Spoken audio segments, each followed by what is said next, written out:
Hello and welcome. This is James Blanchard, Cisneros, at your service.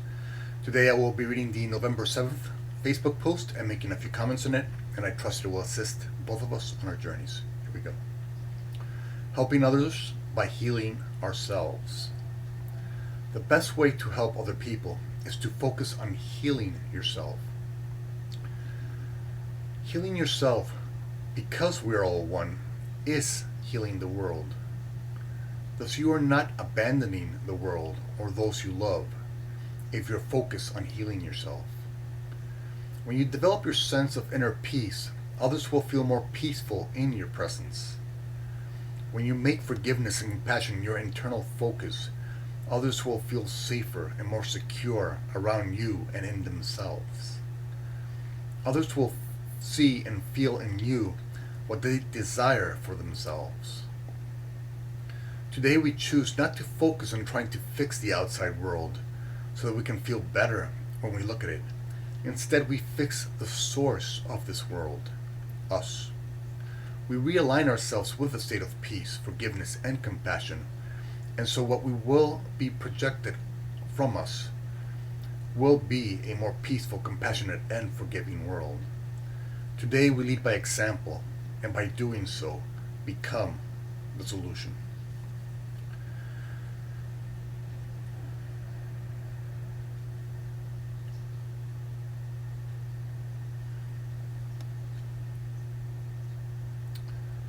Today we will touch on an important point. I'll try and make it somewhat short, but it is quite important, and it is this. The ego has programmed into us that anytime we try to work on ourselves, anytime we try and quote unquote better ourselves or heal ourselves, we are being selfish. That is the ego's defense. The idea that when you're trying to heal yourself, you're being selfish. And how does that ego defend that? Because the ego has programmed us to believe in the idea of separation. And so if I'm doing something for myself, then I'm not doing anything for you. And so if you're doing something for yourself, as to heal yourself, then you're not really doing anything for other people. And so you're being selfish. And so you see, in the ego's world, that might sound true because simply we have bought into it over time. But in truth, the idea of separateness is an illusion. Thus, anything that comes from that idea of separateness is illusionary.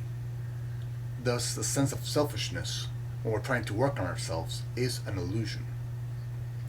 Because when we're trying to heal ourselves, when we're trying to work on ourselves, when we're trying to align more with our true nature, we are also healing the world.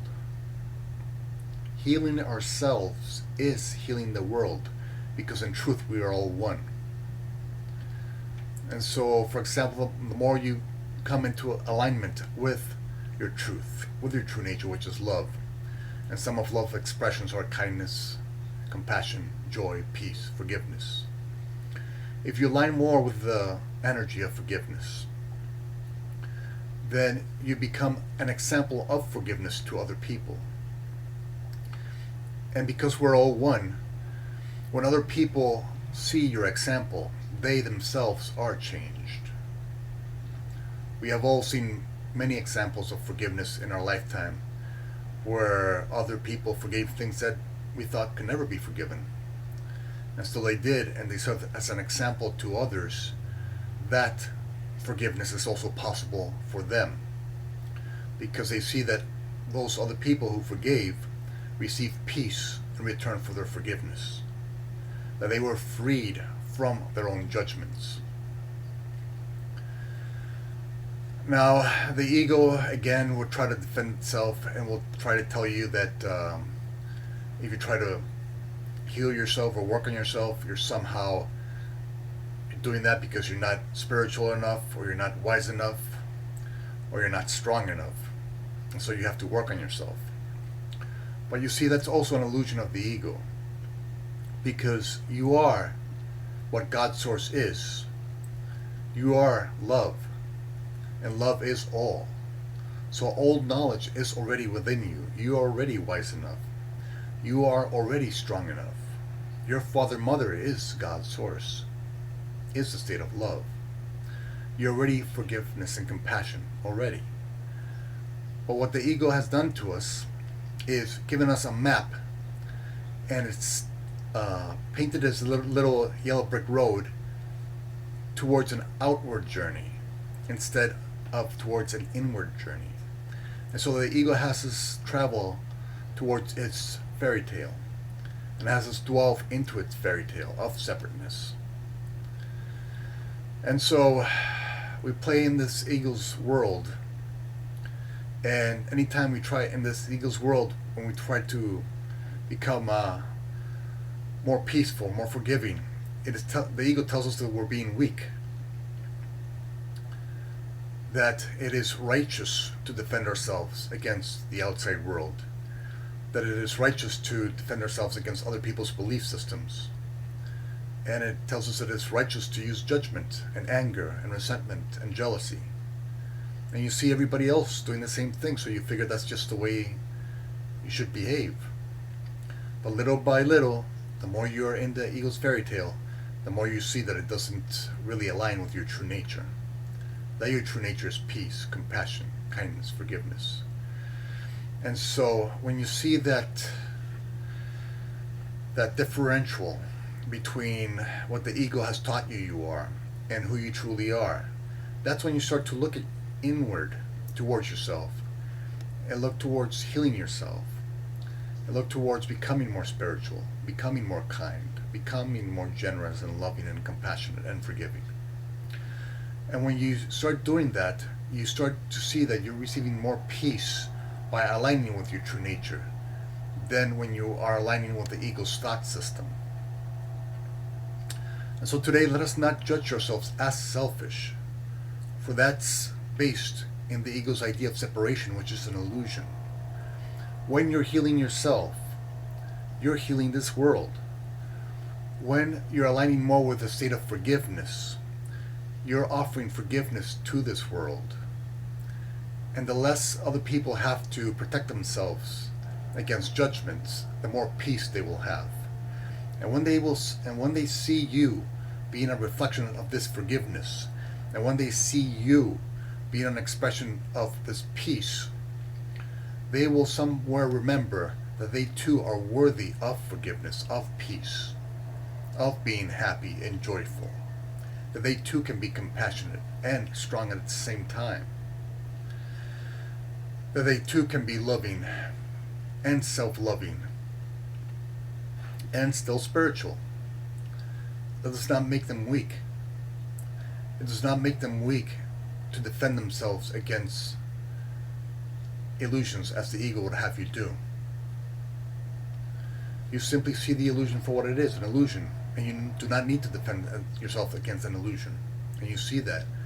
And so you start to stand steady and strong in your true nature, aligned with your true nature.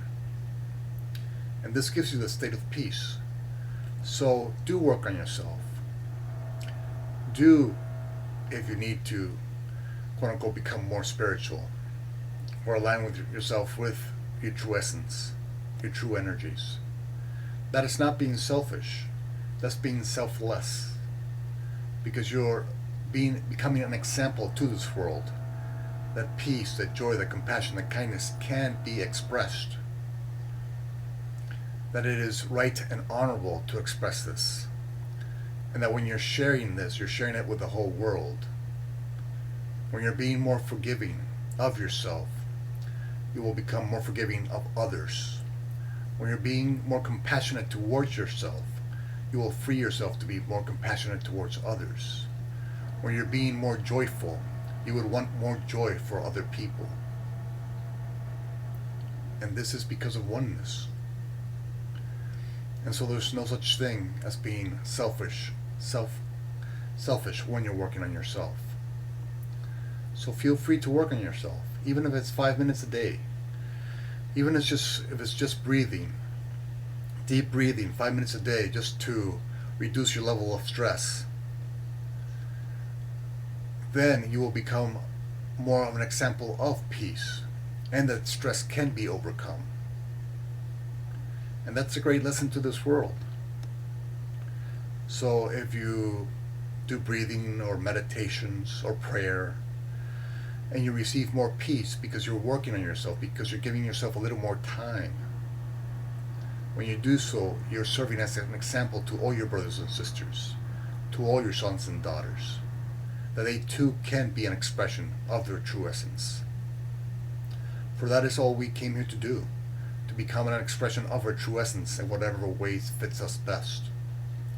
And so the ego will try to separate you from your true mission. Because to the ego, what your true mission is to defend it and its belief systems. The belief system that it has programmed you with. The belief system that has brought you nothing but pain and anger and resentment and jealousy. That's what the ego wants. That's what the ego wants you to do with your time. But you know you have something much greater to do with your time. Much deeper, much more loving and self-loving. So when you are being self-loving, you're loving this world. When you're being compassionate to this world. So put the ego's thought system aside for now. Put the ego's ideas of separateness, which you know are illusionary, aside today. And feel free to work on yourself. Feel free to be self-loving. And watch how the world begins to change as you heal yourself.